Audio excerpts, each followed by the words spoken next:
I studied millions of emails from over 2,000 successful business owners who use our software to send out cold emails. I learned everything, what works and what doesn't, and I'll share it all in this video. So you could take these tips and implement them straight away to see an increase in your cold email delivery and reply rate. This won't be your simple send more emails advice. No, I'll share actionable tricks that you can do right after watching this video and make more money with less emails. So let's begin. After analyzing millions of emails, I noticed that every winning cold email uses one of these proven formulas: PC, PSC, or PPC. All of them are super simple yet crucial for cold email. Let me explain all of them one by one. PC stands for pain plus CTA. With this formula, you basically mention a pain point that your prospect struggles with that could be solved by your product. On top of that, you add a CTA, preferably a soft CTA. CTA is the call to action. You're basically telling the prospect what to do next. Here's an example of PC formula used in cold email. I used to struggle with writing an engaging offer for cold email too.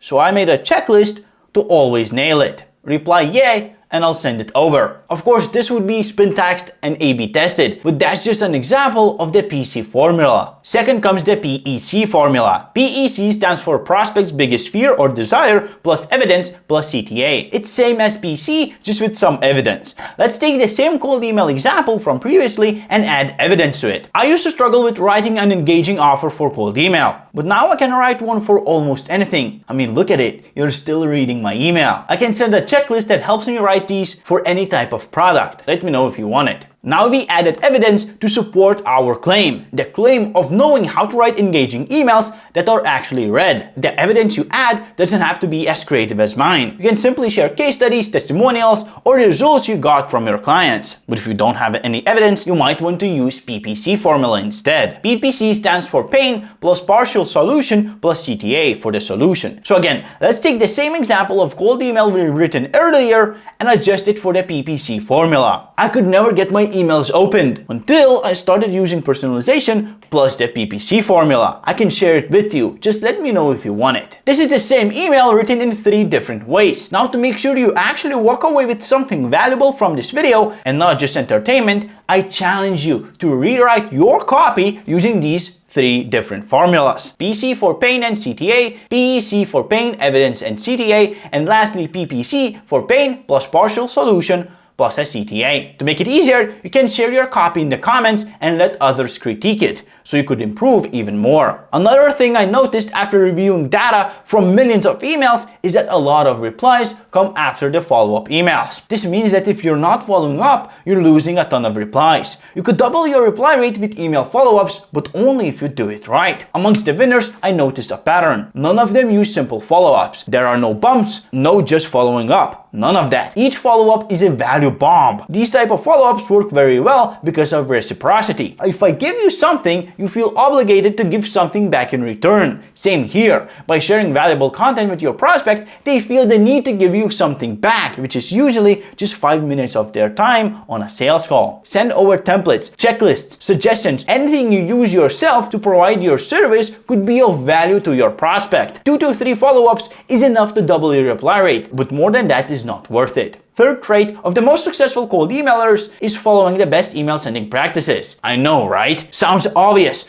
but most people fail at this. Even I did when I was starting out. I broke all the rules and had my deliverability destroyed. What did I do, you may ask? Well, I sent cold emails with spam words, with open rate tracking, links, images, videos, GIFs. I went as far as sending hundreds of emails per mailbox per day. I just didn't know no better. And that's why I failed. But here's exactly how the best performers do it and what rules they follow. First, near perfect email copy. This means no spam words, no links, or any kinds of attachments. 100% spin tags or unique emails. No any sort of tracking. Sending emails as plain text only. Mailbox rotation with only sending 30 cold emails per mailbox per day. Following these rules is a must unless you want to join my old self in the spam folder. One thing you have to understand is that if your email isn't opened, it won't be read. And if no one reads your email, forget about getting replies. That's exactly why I found that the emails that generated the most replies out of all the ones I analyzed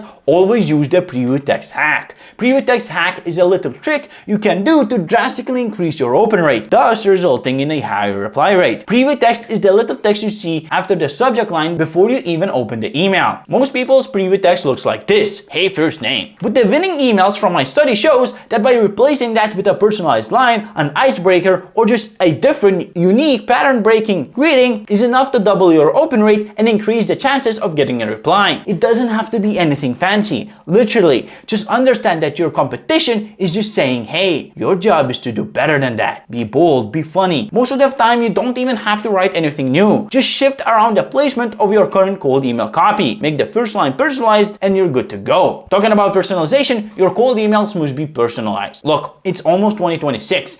Templates won't cut it anymore. Sending the same email to thousands of prospects and only changing their first name is awful. Not only does it look automated to the prospect, anti-spam filters can sense your automations from miles away, and then you'll enjoy the spam folder. All of the emails I analyzed have some sort of personalization, and it's done in two ways. People either use their own templates together with a personalized icebreaker that's fully AI written, or they let AI write the whole email, from greeting to the CTA, everything. These types of emails perform better and actually take less work because all of the personalization is done by the app, not a VA or a silly ChatGPT prompt in a Google Sheet. All you need is your prospect's LinkedIn or website link and you're good to go. Another thing I noticed is that the people who get the most replies didn't do cold outreach for themselves. They did it for the prospect. Let me explain. Most of the time, the emails you send, the emails you see online, they are all centered around the person who sends the email, the product that they're trying to sell. It's like, my product did this for the client in this amount of time.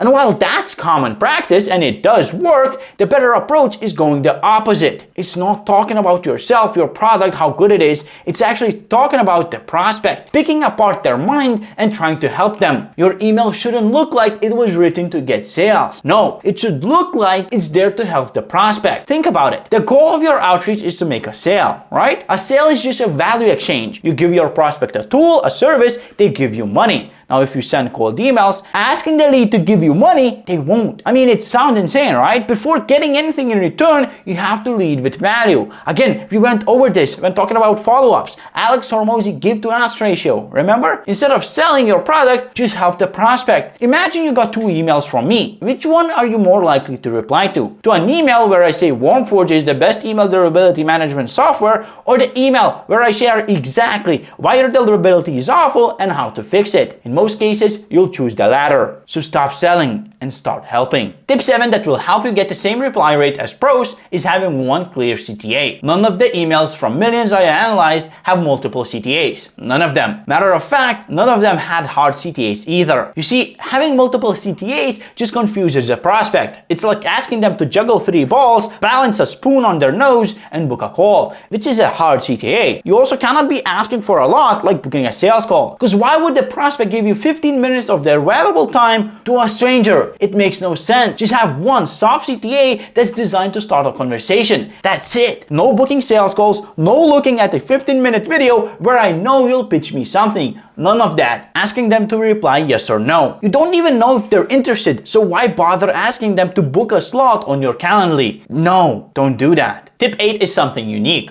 I won't lie. I didn't notice many people using this, but I bet it's something that results in a lot of replies. So you know how with cold email you should keep your messages short? Yes, you know that no one will read paragraphs, your life story in an email. That's not the tip. The tip is to use a PS line at the end to add extra details you want. It's genius. When I first saw it, I didn't even think of using it. Only when I noticed a few other times did I realize it's intentional. PS lets you add one more sentence to an email without making it seem stretched out. And the PSs I saw were used for case studies, but I think you can use it for almost anything. Extra pain points, extra product features or value. Now, this doesn't mean you should go ahead and use it. But if you need it in a pinch, you have an option. But if you think of using it, you should always A/B test it. A/B testing is something that I would say 99% of my analyzed cold emailers do. We covered 8 tips. This is tip number 9. And the only way you'll know if the rest of the 8 tips works for you is if you compare it to your current approach. Should you use a PS line or no? A/B test it. Which is better, full personalization Or an icebreaker, A/B tested. Soft CTA,